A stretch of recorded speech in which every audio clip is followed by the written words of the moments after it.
serve a God of generation. हम पीढ़ियों के परमेश्वर की सेवा करते हैं। That means we serve a God who is a creator. इसका मतलब जिस परमेश्वर की सेवा करते हैं वो सृष्टि करता है। Can I hear an amen there? Amen. So if our God is a God of generation, यदि हमारा प्रभु पीढ़ियों का परमेश्वर है, and He has planned for us, our marriage, our family, our children. तो उसके पास योजनाएं हैं हमारे शादी के लिए, हमारे परिवार और बच्चों के लिए। Our God is a God who builds. हमारा प्रभु वो परमेश्वर बनाता है। Psalm 127 verse 1. भजन 127 में एक लिखा है, There are 3 building projects which God is involved right now. और इस समय परमेश्वर 3 प्रकार के बनाने के कार्यों में जो है व्यस्त है। Yeah, number 1. नंबर पहला, Psalm 127 verse 1. भजन 127 में एक, Unless and until the Lord builds the house, the laborer who labors on it labors in vain. जब तक यहोवा घर को न बनाए, Yeah. बनाने वाले का परिश्रम व्यर्थ है। God wants to build your house. और परमेश्वर चाहता है वो आपके घर को बनाने के लिए। Husband, wife, children, all put together. God wants to build your family. आमेन। पति पत्नी बच्चे सब मिलकर परमेश्वर जो है वो परिवार को बनाना चाहता है। Your marriage may not be doing well. हो सकता है आपका शादी ठीक से नहीं चल रहा है, Maybe your family is not okay. आपका परिवार ठीक नहीं है, But we have a God हमारे पास ऐसा परमेश्वर है who can take broken pieces वो जो है टूटे हुए टुकड़ों को लेता है and He will build it again. और उसको फिर से बनाता है।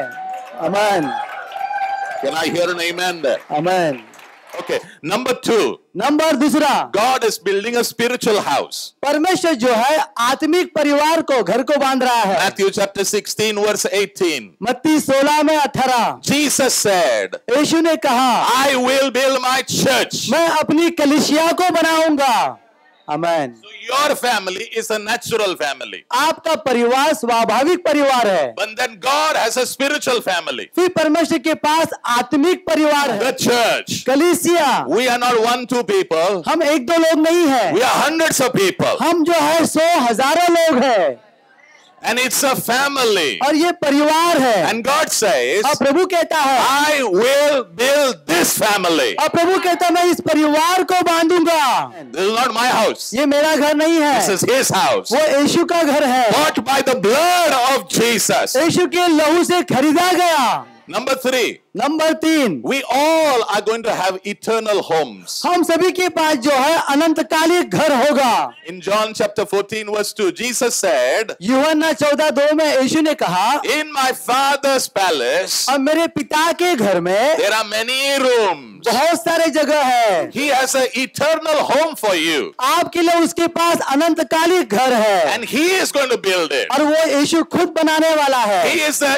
interior decorator. और वो जो उसको सजाने वाला है। God wants to build your house. अब प्रभु आपके घर को बनाना चाहता है। Yeah, many people ask me, whose idea was this? Marriage and family, whose idea was this? उदाहरण के तौर पर लोग मुझे पूछते हैं कि ये शादी और परिवार किसकी योजना थी। Genesis chapter 2 and verse 18. उत्पत्ति 2 में 18, God, when He created everything, He saw and He said, it is good, it is good, it is good, it is good. जब प्रभु ने सारा सृष्टि को बनाया उसने कहा ये अच्छा है, अच्छा है। But when He looked at Adam, जब उसने आदम को देखा, and he was alone, वो अकेला था and he had no other person to be a companion to him. और उसके साथ और कोई नहीं था उसके साथ जोड़ीदार बनने के लिए। That time God said, उस समय प्रभु ने कहा this is not good. कि ये अच्छा नहीं है। सब लोग बोलो ये अच्छा नहीं है।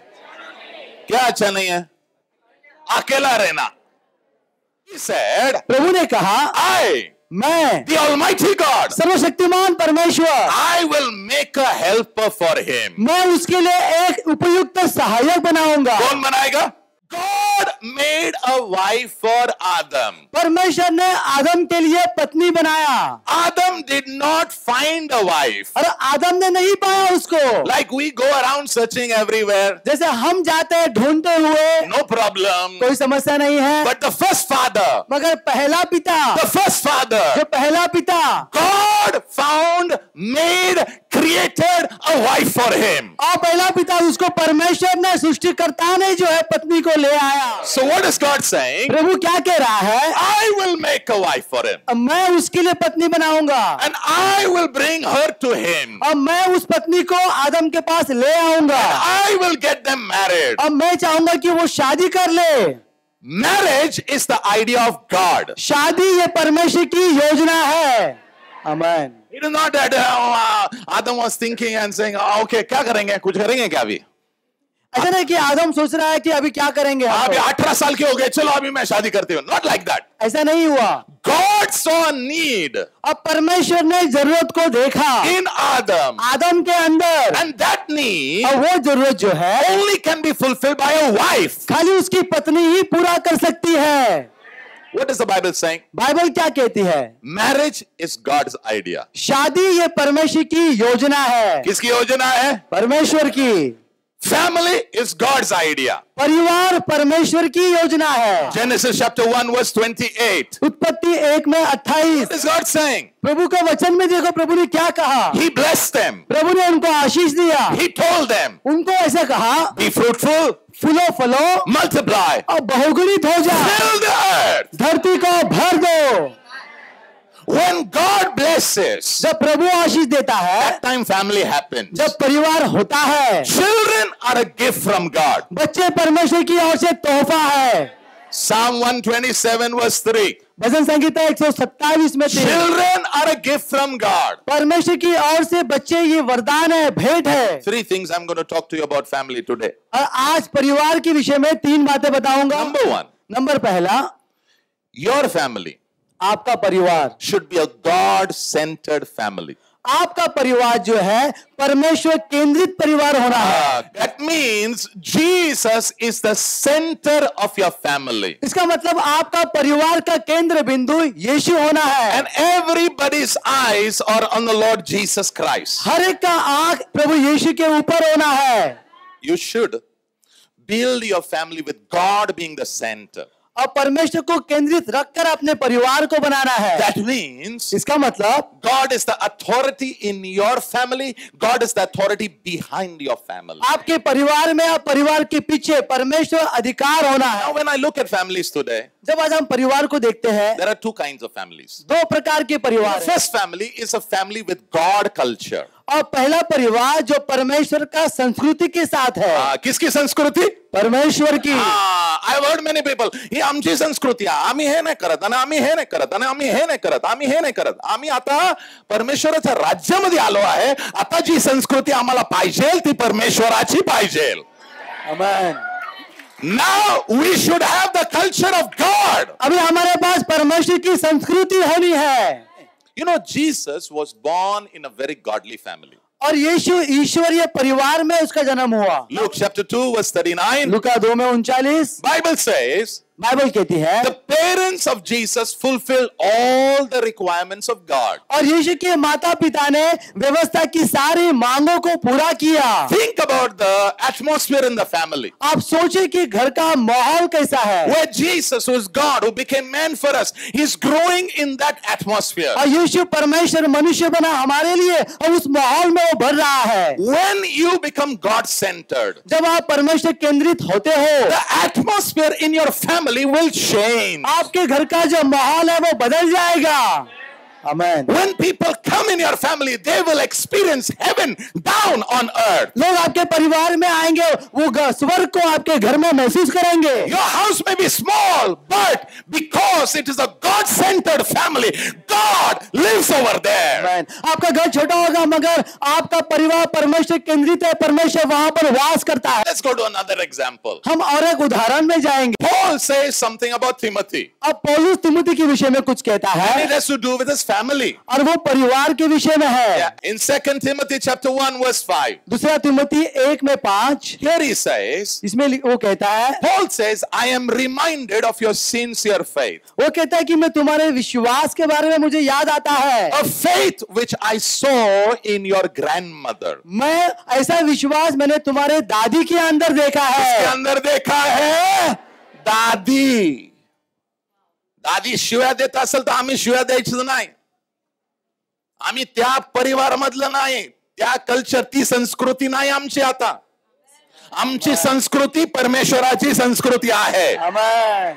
So what is Paul saying over here? पौलुस यहाँ क्या कहता है? I look at your sincere faith. मैं तुम्हारे वो सच्चे विश्वास को देखता हूँ. Same faith, na? और वही विश्वास It was in your grandmother. आपके दादी में था. And that same faith और वही विश्वास in your mother. आपके माँ में भी था. Now that same faith और वही विश्वास in you. आप में भी है. आमेन. What a beautiful thing. और कितना सुंदर बात है. What a testimony. क्या गवाही है. You know, today people struggle to walk with God for 2 years. और आज 2 साल में भी लोग संघर्ष करते हैं यीशु के साथ चलने के लिए. It is not what people say about you. ये नहीं कि लोग आपके बारे में क्या कहते हैं. What God is going to say about you. तो प्रभु क्या कहने वाले हैं आपके बारे में. There's a man in the Bible, he walked with God for 300 years. अब बाइबल में एक व्यक्ति जो प्रभु के साथ 300 साल चला.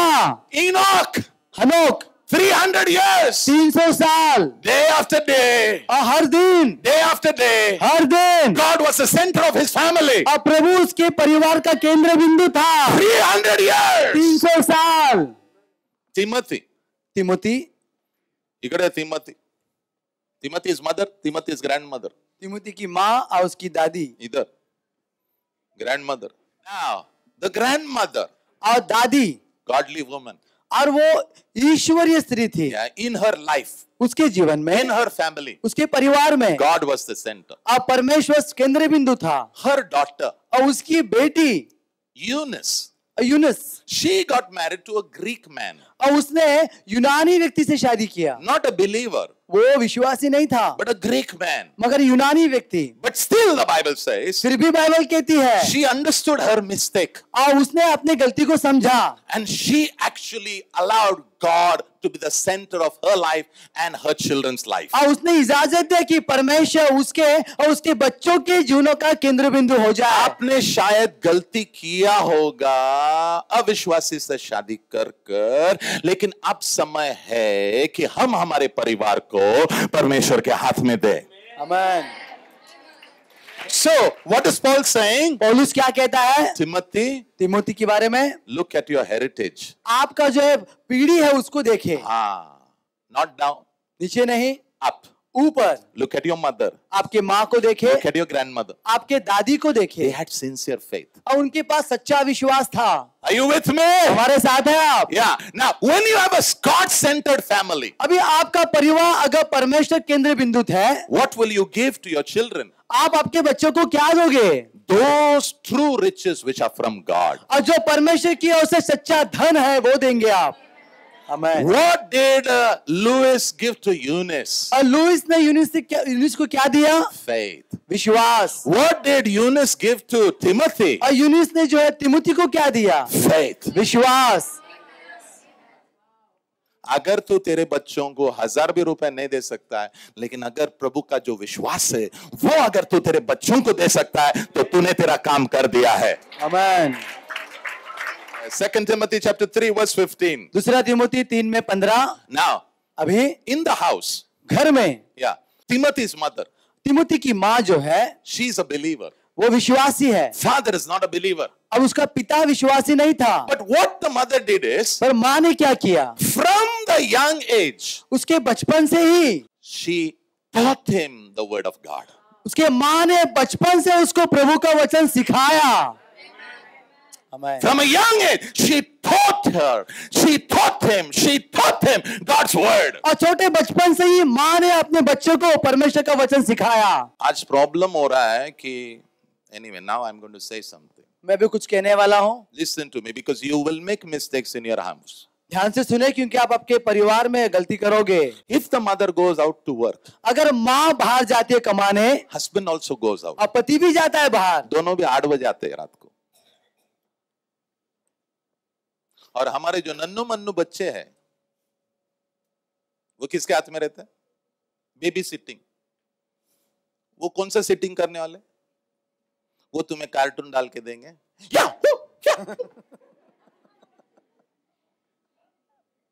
मैं इस चीज के खिलाफ नहीं हूं, लेकिन सोचो तुम्हारे बच्चों के साथ क्या हो रहा है. और तुम बोल रहे हो मेरे बच्चे बिगड़ रहे हैं. क्यों नहीं बिगड़ेंगे? So what did Timothy's mother do? Timothy की माँ ने क्या किया? From the child, बचपन से ही she began to teach him. वो अपने बच्चों को वचन सिखाने लगी। Yeah, the mother is actually training the child slowly in the ways of God. यहाँ पर माँ अपने बच्चों को प्रशिक्षित कर रही है Yeah. परमेश्वर के वचनों के द्वारा। Yeah, I want to give you one verse, Proverbs 22 and verse 6. नीति वचन 22 में 6। Train a child in the way he should go. और अपने बच्चों को उसी मार्ग की शिक्षा दो जिसमें वो जाए। Yes. Especially mothers, because children are close to you when they are small. खास करके माँ लोग, क्योंकि Yeah. जब बच्चे छोटे होते हैं वो माँ के करीब रहते हैं। Yes, talk to them about the ways of God. और परमेश्वर के मार्ग के विषय में बच्चे से बात करें। When you're giving them bath, tell them a story. और जब उनको नहलाते हैं तो उनको कहानियां बताए। When you're putting them to sleep, tell them a story. जब उनको सुलाते हैं तो उनको कहानियां बताए। When they are traveling with you, tell them a story. जब आपके साथ सफर करते हैं तो उनको कहानियां बताए। Can I hear an amen there? Amen. Don't just put ये ले टीवी देख ले, ये देखते रहे बस। तो वो भी बैटमैन जैसा ही काम करता है। जो बच्चों को आप खिलाओगे वही बच्चे करने वाले अपने जीवन में। अभी पिता लोग आप रेडी हो जाओ, क्योंकि माता लोगों का हो गया ना, अभी पिता लोग। Ephesians 6:4. इफिसियों 6 में 4। Fathers, पिताएं don't provoke your children to anger. अपने बच्चों को गुस्सा मत दिलाओ। Yeah, fathers have to take care. और पिताओं को ध्यान देना है। To understand them. और बच्चों को समझ के लो, Very important. बहुत जरूरी है। Then Bible says, और बाइबल कहती है bring them in the discipline and instruction from the Lord. और परमेश्वर की ओर से उनको अनुशासित में ले आओ। Yes. Time, fathers, your time with your children is very important. अब पिता लोग, आपका समय बच्चों के साथ बहुत महत्वपूर्ण है। You may say, आप कहोगे I work very hard. मैं बहुत कठिन परिश्रम करता हूँ, I bring money. मैं पैसा ले आता हूँ, I bring clothes for them. मैं उनके लिए कपड़े ले आता I हूँ, bring toys for them. उनके लिए खिलौना ले आता I हूँ, bring sweets for them. उनके लिए मिठाई लाता हूँ। But this work who will do? पर ये काम कौन करेगा?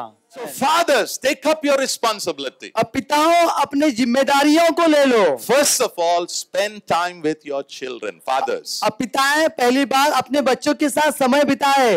Now, some of the children, और कुछ बच्चे जो है, even after living in a family which is godly, और ईश्वरीय परिवार में जीने के बाद भी they decide to walk away from that family. उस परिवार से दूर चले जाए। We have an example like that in the Bible. अब बाइबल में भी हमारे पास ऐसे उदाहरण है। You know the story where this father, he has two sons, आप जानते हैं कहानी उड़ाव पुत्र का, जो पिता के पास 2 बेटे थे। and the youngest son says, I want my inheritance before you die. और छोटा बेटा कहता है कि पिता, आपके मरने से पहले मुझे अपनी जायदाद को बांट दे। And he takes everything and he leaves. वो अपना सारा धन संपत्ति लेकर पिता से दूर निकल जाता है। Before he left his father's family, पिता के परिवार को छोड़ने से पहले that family had God as the center. और उस परिवार में परमेश्वर केंद्र बिंदु था, And they were all together. वो सब साथ में थे। But when he left the family, जब उस लड़के ने परिवार को छोड़ा, they were torn away. वो उनके बीच में दरार आई। And then what he did is, फिर उसने क्या किया? he went and joined another family. उसने अपने आप को किसी और परिवार के साथ जोड़ दिया। Very dangerous. वो बहुत खतरनाक है। If you are today in a godly family, यदि आज आप ईश्वरीय परिवार में हो where God is the center of your family, और परमेश्वर आपके परिवार का केंद्र बिंदु है, I'm telling you, it is a privilege. मैं बताता हूँ ये सौभाग्य की बात है। Don't tear yourself अपने आप को वहां से अलग मत करो and don't join yourself with some family which does not have God as a center of their life. और अपने आप को अलग करके ऐसे परिवार के साथ मत जुड़ो जिस परिवार में यीशु केंद्र बिंदु नहीं है। Can I hear an amen there? आमीन। Okay. So you can have a Jesus God culture in your home. आपके परिवार में यीशु और परमेश्वर का संस्कृति हो सकता है, Or या you can have the world's culture. संसार का संस्कृति हो सकता है। What is the world's culture? संसार की संस्कृति क्या है? Some families you go, कुछ परिवार में आप जाओ, their whole life revolves around money. और उनका पूरा जिंदगी पैसे के आसपास घूमता है। Some families, कुछ परिवार money is their focus. और उनका केंद्र बिंदु पैसा है, God is outside. परमेश्वर बाहर है।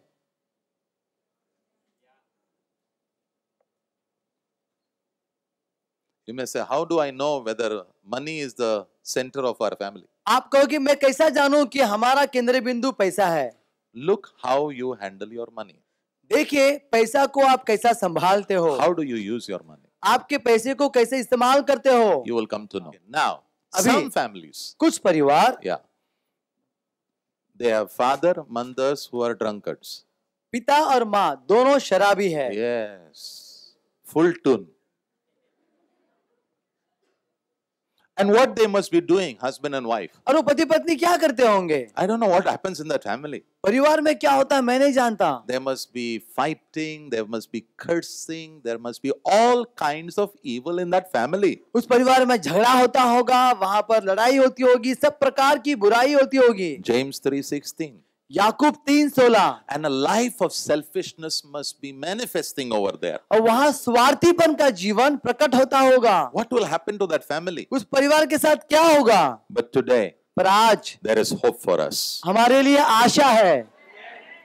If you come from a family like that, अगर आप ऐसे परिवार से आते हो, no problem. कोई समस्या नहीं। But when you start your family, पर जब आप परिवार शुरू करोगे, if you're a young person, अगर आप जवान व्यक्ति हो, God will start a family for you. और प्रभु आपके लिए भी परिवार शुरू करेगा। That time, उस समय what I am teaching you now अभी जो मैं आपको सिखा रहा is हूँ very वो important. बहुत महत्वपूर्ण है। Amen. So, money is the problem, or maybe drinking, drugs, all kind of evil. हो सकता है कि शराब समस्या है, या तो पैसा है, या ड्रग्स लेना। The last thing is the media.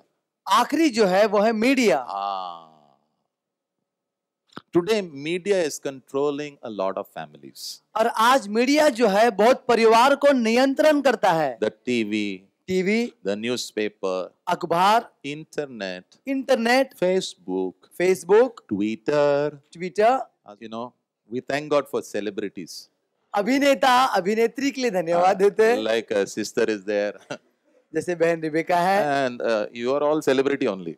आप सभी ऐसे अभिनेत्री अभिनेता ही है। So, you know, when you go out, people, you know, give you respect, honor. जब आप बाहर जाते हैं लोग आपका आदर करते हैं। Now, I want to say something. मैं कुछ कहना चाहता हूँ। Okay. See, my son, he loves football.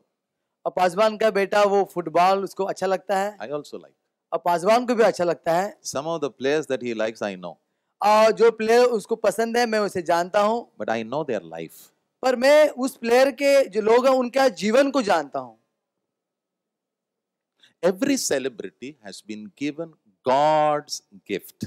और हर एक जो अभिनेता अभिनेत्री जो है उनको वरदान दिया जाता है प्रभु की ओर से।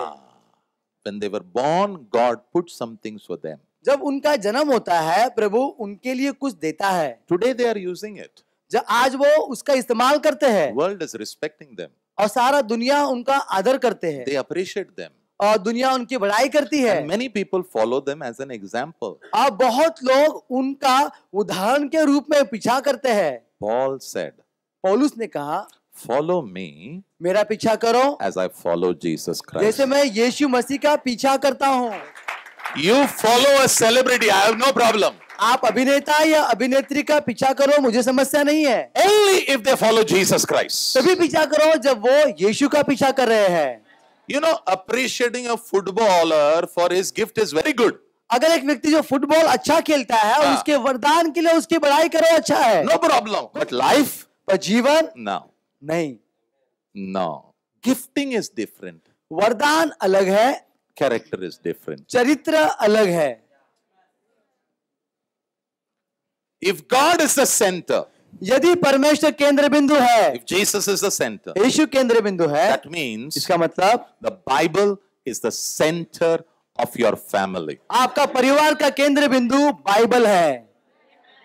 Because Revelation 19 and verse 13, it says, Jesus is called the Word of God. क्योंकि प्रकटीकरण 19 में तय लिखा है कि यीशु परमेश्वर का वचन है। Therefore, every day the Bible should be open in your home. इसीलिए हर दिन आपके घर में बाइबल का खोला जाना जरूरी है। Yes. And every day you should have a time of prayer. हर दिन आपका प्रार्थना का समय होना है घर में। This Bible should be an open book in your home. आपके घर में ये बाइबल खुला किताब होना है। If this book is open in your home, अगर आपके घर में ये किताब खुला है, God is the center of your marriage and your family. तो परमेश्वर आपका शादी और परिवार में केंद्र बिंदु है। And God is the authority in your family. और आपके परिवार में परमेश्वर अधिकारी है। God is the authority behind your family. और आपके परिवार के पीछे भी प्रभु ही अधिकारी है। That means इसका मतलब the final word आखिरी शब्द in your family आपके परिवार में comes from the Almighty God. वो सर्वशक्तिमान परमेश्वर से आता है। Can I hear an amen there? आमीन।